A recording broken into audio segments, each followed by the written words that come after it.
Puasa wanita hamil dan wanita menyusui.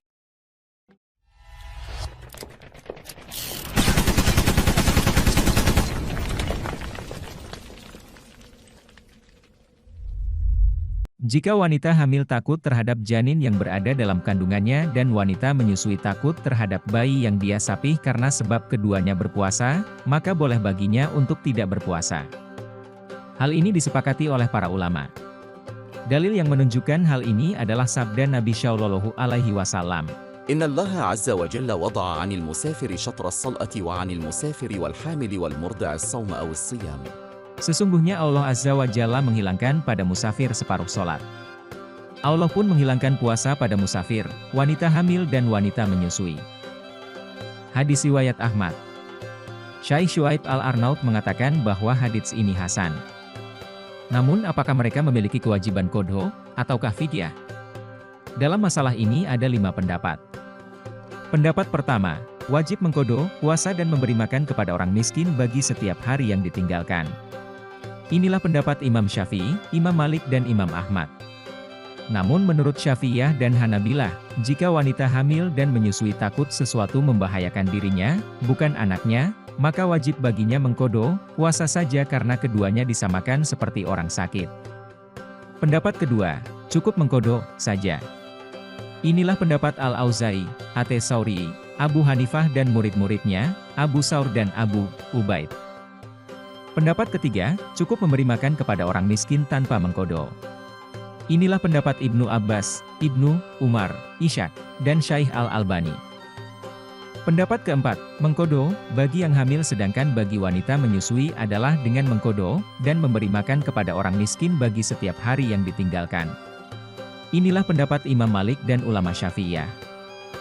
Pendapat kelima, tidak mengqodho dan tidak pula memberi makan kepada orang miskin. Inilah pendapat Ibnu Hazm. Pendapat yang terkuat adalah pendapat ketiga yang mengatakan bahwa cukup dengan fidyah yaitu memberi makan kepada orang miskin tanpa mengqodho. Namun hukum fidyah ini masih tetap ada bagi orang yang tua renta dan wanita tua renta jika mereka tidak mampu berpuasa. Kemudian bagi wanita hamil dan menyusui jika khawatir mendapat bahaya, maka dia boleh berbuka, tidak berpuasa, dan memberi makan orang miskin bagi setiap hari yang ditinggalkan. Dikeluarkan oleh Ibnul Jarud dalam Al-Muntaho dan Al-Baihaqi.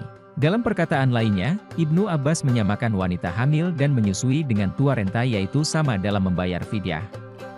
Dari Ibnu Abbas, beliau dulu pernah menyuruh wanita hamil untuk tidak berpuasa di bulan Ramadan. Beliau mengatakan, أنت بمنزلة الكبير لا يطيق الصيام فأفطري وأطعمي عن كل يوم نصف صاع من حنطة.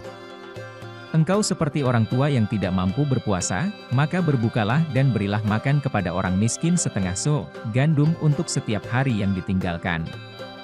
Diriwayatkan oleh Abdur Razak dengan sanad yang syahih. Begitu pula hal yang sama dilakukan oleh Ibnu Umar. Dari Nafi, dia berkata, كانت بنت لابن عمر تحت رجل من قريش وكانت حاملا فأصابها عطش في رمضان فأمرها ابن عمر أن تفطر وتطعم عن كل يوم مسكينا. Putri Ibnu Umar yang menikah dengan orang Quraisy sedang hamil. Ketika berpuasa di bulan Ramadan, dia merasa kehausan. Kemudian Ibnu Umar memerintahkan putrinya tersebut untuk berbuka dan memberi makan orang miskin bagi setiap hari yang ditinggalkan. Lihat Irwawel Gholil 420. Sanadnya syahih. Tidak diketahui ada sahabat lain yang menyelisihi pendapat Ibnu Abbas dan Ibnu Umar ini. Juga dapat kita katakan bahwa hadis Ibnu Abbas yang membicarakan surat Al-Baqarah ayat 185 dihukumi marfu, sebagai sabda Nabi Shallallahu Alaihi Wasallam. Alasannya, karena ini adalah perkataan sahabat tentang tafsir yang berkaitan dengan sababun nuzul, sebab turunnya surat Al-Baqarah ayat 185. Maka hadits ini dihukumi sebagai sabda Nabi Shallallahu Alaihi Wasallam sebagaimana sudah dikenal dalam ilmu mustolah. Wallahu alam. Materi ini direpost ulang oleh Kajian Islam Madinah. Sobat, jika video ini bermanfaat, subscribe dan share kepada orang tua, saudara, dan orang yang Anda sayangi, semoga mereka juga bisa mengambil manfaat dari video ini. Terima kasih.